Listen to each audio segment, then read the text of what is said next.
Welcome students. सो आज है rule number 33 जिसमें हमने पढ़ना है possession of non living things.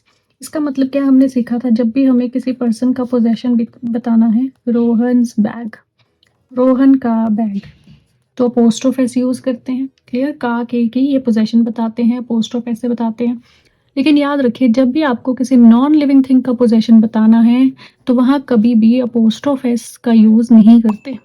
Non living things का पोजेशन बताने के लिए कभी भी अपोस्ट्रोफ एस का यूज़ नहीं करते। वहाँ पे हम किससे पोजेशन बताते हैं? Of.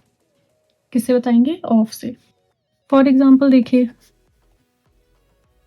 Tables leg, tables leg, apostrophe S है टेबल की लेग। हमने पढ़ा था का, के और की, ये वर्ड्स होते हैं पोजेशन के लिए। हिंदी में इनका मीनिंग आता है। अपोस्ट्रोफ एस का मतलब क्या हो गया? टेबल की लेग।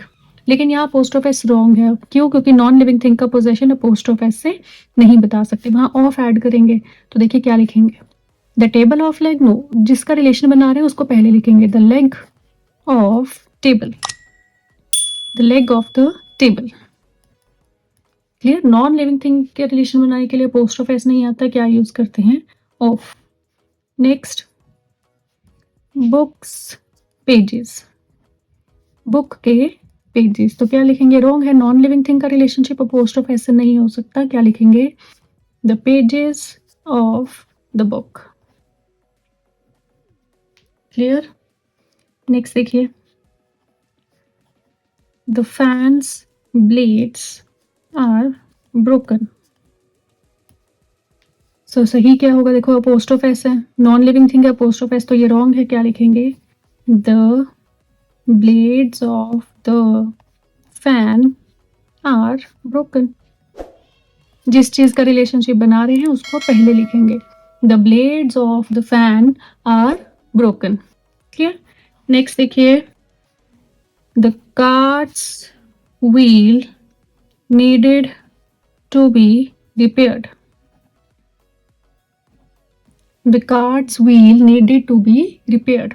फिर से कार्ट के wheels, cart non living thing है, नॉन लिविंग थिंग के साथ अपोस्ट्रोफ एस तो आता ही नहीं है। क्या लिखेंगे?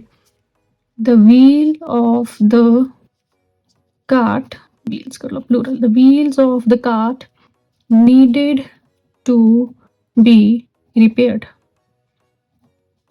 क्लियर। नॉन लिविंग थिंग का जो हमने रिलेशन है वो कभी भी अपोस्ट्रोफ एस से नहीं बनाना है, वो किससे बनता है? हमेशा ऑफ से।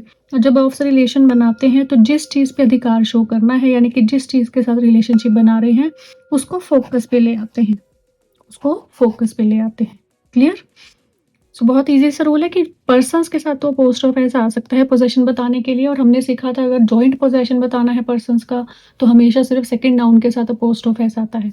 लेकिन नॉन लिविंग थिंग्स का पोजेशन बताना है तो वहाँ पे आप कभी भी अपोस्ट्रोफ एस यूज़ नहीं करते हैं, वहाँ पे क्या यूज़ करते हैं? ऑफ का। क्लियर।